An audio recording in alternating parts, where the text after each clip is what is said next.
Nih, dari tadi ngeliatin orang itu mulu. Ingat, jangan lupa ngedip.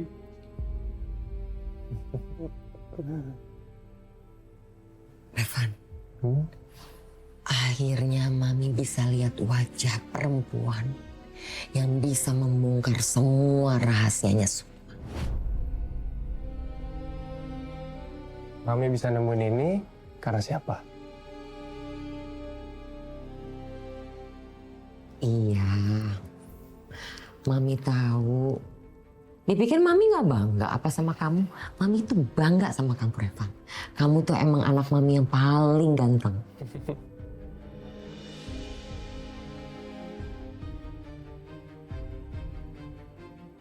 Tapi tugas kita nggak sampai di sini, Revan.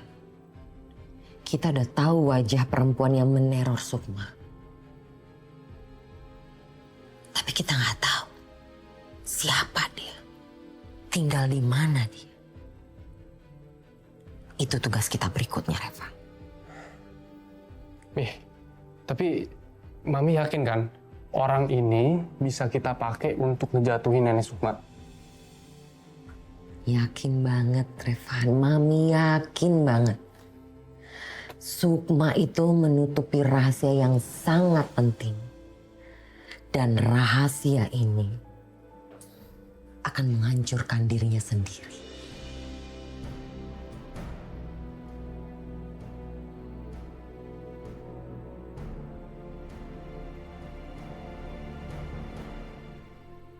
Sebentar lagi kita sampai, Dok. Loh, ini kan jalan mau ke rumah Fajar. Kok Langit bisa tahu arah pulang aku? Apa jangan-jangan dia tahu aku tinggal di sini? Pak, bentar. Ini kan bukan alamat yang saya sebutin tadi.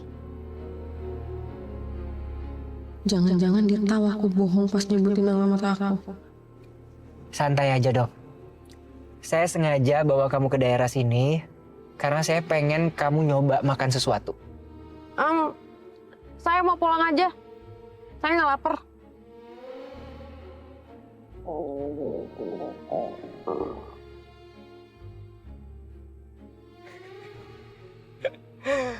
Gak lapar tapi perutnya bunyi. Itu artinya apa ya? Dasar perut nggak tahu diri. Kenapa sih malah bunyi? Mau aja. Dari pagi itu kamu belum makan loh, Dok. Padahal sekarang kamu lagi sakit. Ya, tapi kenapa harus ke sini? Di sini ada batagor enak banget. Dan saya yakin kalau kamu nyoba makan batagor itu, badan kamu pasti akan langsung enakan. Dan kamu juga harus tahu, yang jualan batagor itu adalah sahabat saya sendiri. Ntar kamu saya kenalin.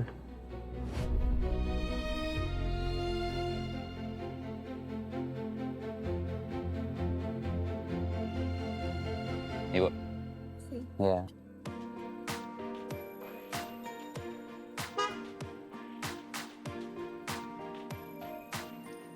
Langit. Itu mobilnya Langit.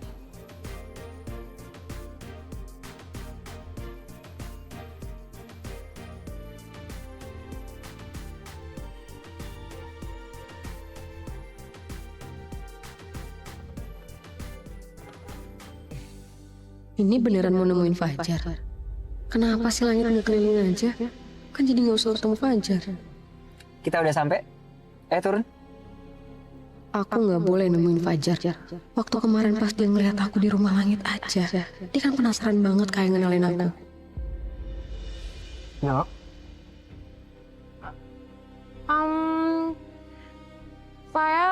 Saya dibungkusin aja. Saya makan di rumah. Lebih enak makan di situ. Kalau pengen nambah tinggal sodorin piring. Tapi aku nggak mau ke situ. Fajar tahu aku lagi sakit. Kalau dia ngeliat penyamaran aku, terus dia tahu sakitnya mirip sama Renata, pas dia akan curiga. Penyamaran aku pasti kebongkar. Ayo, turun.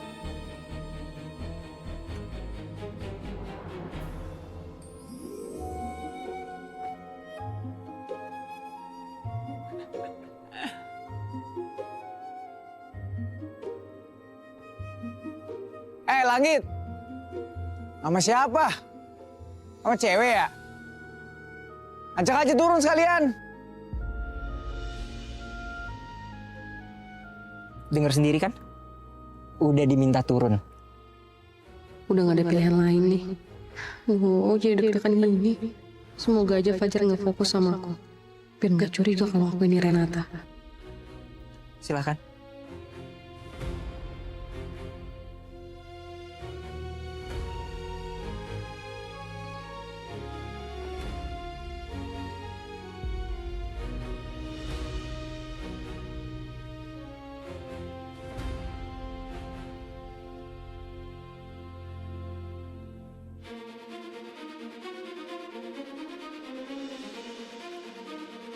Ayo.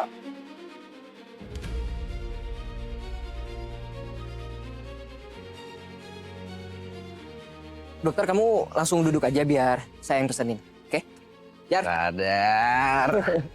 Apa kabar, Man? Baik. Tumben-tumbenan kesini gak ngabarin. Biasanya kasih tahu dulu. Iya, gue sekalian mau nganterin dokter Putri pulang. Dan gue pengen dia cobain batagor bikinan lu. Boleh, boleh. Mau berapa? Mau berapa, Dok? 1. Mana kenyang. Duh, Langit ini bawel banget deh. Niat aku biar Fajar nggak ngeh soal keberadaan aku. Malah nanyain mulu. Ini dokter terapis lo yang kemarin kan? Iya, Hebat juga dokter bisa jadi terapisnya Langit. Biasanya sih dia nggak mau dengerin orang lain ya. dia juga nggak mau dengerin saya sih. Aduh. Gini aja nih, nggak dikenalin. Oh ya, Jar, kenalin ini dokter terapis gua, dokter Putri. Dokter Putri, kenalin, ini Fajar, sahabat saya.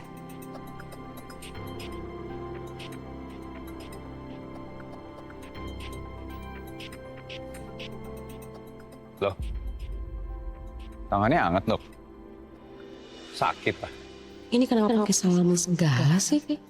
Jangan sampai dia kait-kaitin sakit aku sama Renata ya. Udah deh, mendingan sekarang lu siapin batagor yang dulu gue pernah bilang itu enak banget. Biar dokter Putri bisa nyicipin. Aduh, kalau yang itu lagi nggak bisa bro.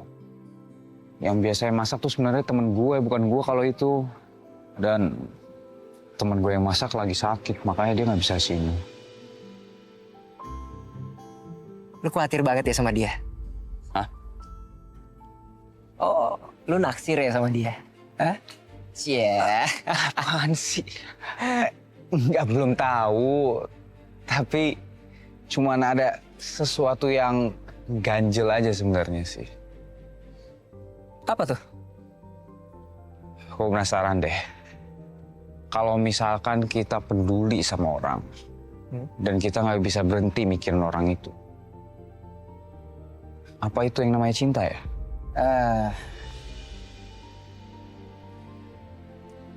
Lu coba aja tanya sama dokter Putri. Dia ini selain terapis, dia juga bisa baca perasaan orang. Gimana dok? Kamu bisa bantu jawab pertanyaan teman saya? Menurut dokter gimana?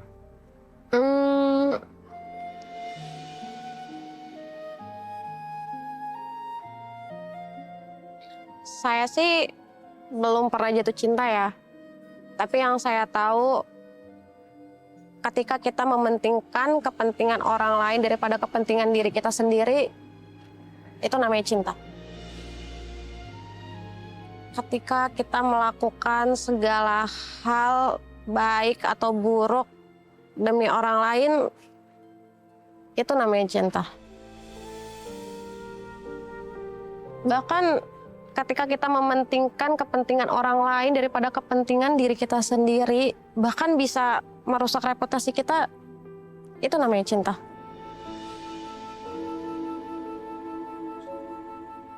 Angin, lu kan udah mau nikah nih ya. Lo pernah nggak ngerasain itu sama pasangan lo?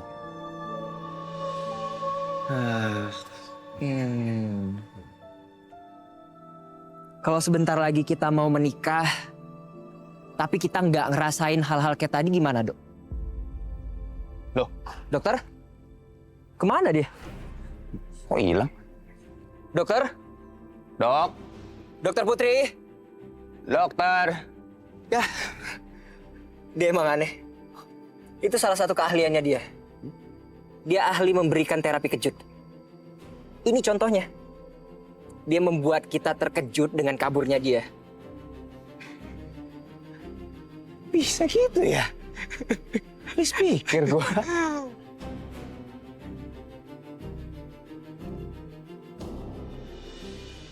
Nih, itu video CCTV-nya udah aku crop dan perbesar. Gimana? Udah sesuai permintaan Mami kan? Van, coba deh. Kamu zoom. Kalau nggak Mami aja deh yang zoomin.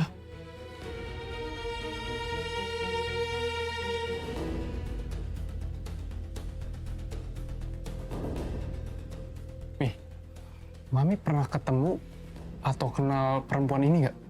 Mami sama sekali nggak kenal. Coba deh, Mami inget-inget lagi.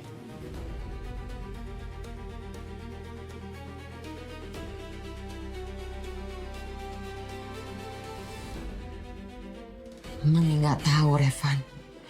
Tapi yang terpenting, kita harus cari tahu siapa perempuan ini. Di mana dia tinggal. Karena dia adalah kunci rahasia terbesar. Rahasia. Kak Sandra lagi ngomongin rahasia sama Revan. Apa jangan-jangan tentang Renata?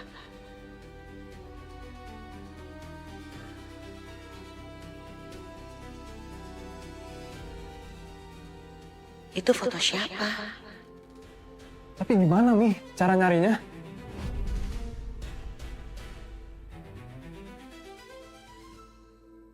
Tante Yasmin? Ngapain kamu kesini? Aku mau cari kakak. Nggak bisa ketuk pintu kamu. Kamar saya tuh ada pintunya loh. Sama sekali nggak ada etikanya kamu ya. Sini, saya ajarin kamu ya. Sini. Sakit dong, Kak.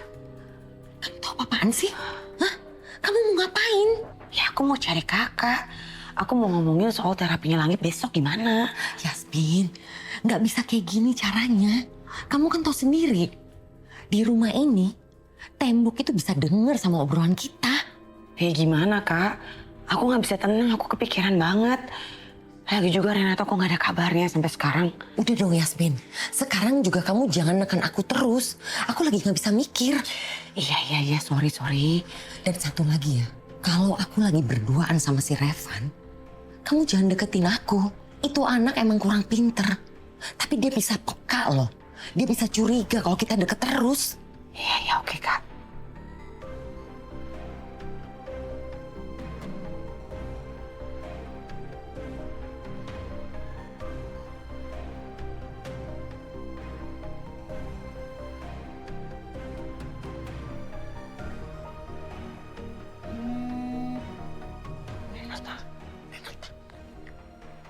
Halo, Renata. Kamu kemana aja? Saya kan udah nelfon kamu dari tadi. Kenapa kamu baru telepon saya sekarang? Halo Tante, maaf ya saya baru ngabarin, soalnya saya baru sampai rumah. Renata, sebenarnya tuh kenapa sih tadi kamu di kafe? Kok kamu bisa bertindak dan bersikap aneh seperti itu lagi? Tante Yasmin, saya juga nggak tahu apa yang saya lakuin itu di luar kendali saya. Rasanya tuh kayak nggak mungkin saya ngelakuin itu, Tante. Ya makanya saya juga nggak habis pikir. Kok kamu bisa bersikap kayak gitu? Padahal kan kita udah sepakat sama semua rencana kita tentang terapinya Langit. Udah kelamaan sini. Sini saya ngomong sini. Renata, dengerin ya. Kamu tuh bikin berantakan semuanya tau nggak? Saya kasih tahu sama kamu ya. Saya udah ngerencanain itu semua dengan sempurna di kafe. Dan kamu juga sudah mengiyakan perjanjian kita. Supaya kita mengadakan reka ulang penusukan yang Langit. Supaya apa? Supaya Langit ingat lagi sama ingatannya. Ini apa? Hah? Orang suruhan saya malah kamu abisin kayak gitu.